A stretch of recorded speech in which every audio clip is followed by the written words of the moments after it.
নমস্কার বন্ধুরা, বেঙ্গলি কিচেনে সকল বন্ধুকে স্বাগত। আশা রাখি সমস্ত বন্ধুরা আমার সব ভালো আছো। তোমাদের আশীর্বাদ এবং ভালোবাসায় আমিও ভালো আছি। তবে অনেক দিন পর তোমাদের সামনে আবারও চলে এলাম একটা ব্লগ নিয়ে, ভাইয়ের বিয়ের ব্লগ। গায়ে হলুদের ঠিক আগের দিনে একটুখানি শুরু করেছিলাম ব্লগিং করা, তো সেটাই তোমাদের সাথে শেয়ার করছি। আশা রাখি তোমাদের ভালো লাগবে, আর অবশ্যই ফুল ভিডিও ওয়াচ করো একটা লাইক দিয়ে। কেমন লাগলো অবশ্যই কমেন্টে এসে জানাতে ভুলো না। ভীষণ গরমের মধ্যে বিয়েটা পড়েছিল, তাই সকলের শরীরও খুব একটা ভালো ছিল না, তাই যতটুকু তোমাদের সামনে পেরেছি একটু তুলে ধরার চেষ্টা করেছি। আশা করি তোমাদের ভালো লাগবে। সমস্ত পুরনো বন্ধুদের অনেক অনেক ধন্যবাদ এবং আন্তরিক ভালোবাসা, আর নতুন বন্ধুদের জানাচ্ছি সাদরে আমন্ত্রণ। যারা আমার চ্যানেলে এখনও আসোনি, শুধু ভিডিও দেখো আর চলে যাও, তাদেরকে বারবার করে রিকোয়েস্ট করছি, প্লিজ ফুল ভিডিও একটা লাইক দিয়ে দেখো। আশা করি তোমাদের ভালো লাগবে, আর অবশ্যই করে কিন্তু লাইক দিয়ে কমেন্ট করে অবশ্যই সাবস্ক্রাইব করে পাশে থাকা বেল বাটনটা অবশ্যই প্রেস করে সাথে থেকে যেও। সকলের সাথে থাকবো, পাশে থাকবো।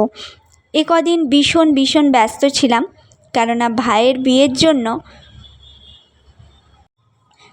বিয়ের জন্য এতটাই ব্যস্ত ছিলাম যে তোমাদের সামনে কোনো ভিডিও আনতে পারিনি, বা কারোর ভিডিও দেখতেও পারিনি। তো তার জন্যই সবার কাছে একটু ক্ষমা চেয়ে নিচ্ছি। আবারও ফিরলাম একটা নতুন ব্লগ নিয়ে। সবার ভিডিও দেখব, সাথে থাকব, পাশে থাকব। সকলে আমার পাশে থেকো এবং সাথে থেকো। আশা করি তোমাদের ভালো লাগবে ভিডিও।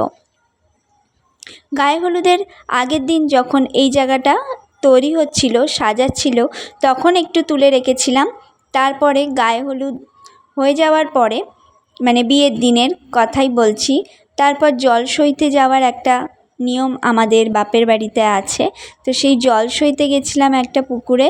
তো পুরো ভিডিও তোমাদের সাথে শেয়ার করতে পারিনি, তুলে ধরতেও পারিনি, কারণ ভীষণ ব্যস্ততার জন্য কিন্তু করতে পারিনি।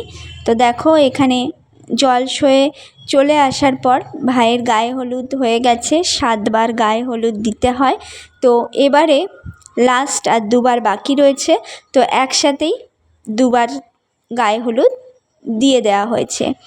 তো দেখো, এবার ওই আঘাটার জল, তারপর জল সয়ে আসার জল, যে জলটা আঘাটার জল, আর আঘাটার জলটা তো ভোরবেলা তুলতে হয়, তারপর জল সইতে গিয়ে জল সওয়া জলটাও তুলে আনতে হয়। সেইটা দিয়েই স্নান করে নেওয়ার পর ও বাথরুমে গিয়ে পরিষ্কার হয়ে সাবান টাবান মেখে স্নান করে নিয়েছে।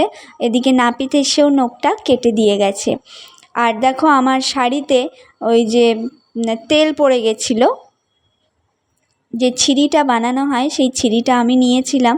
এই ছিরির তেলটা আমার শাড়িতে পড়ে গেছিলো বলে শাড়িটা আমি চেঞ্জ করে একটা এমনি পরে নিয়েছিলাম।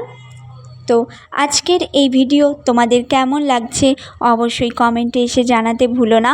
আর প্লিজ বন্ধুরা, একটু সাপোর্ট করো, একটু সাথে থেকো, একটু পাশে থেকো।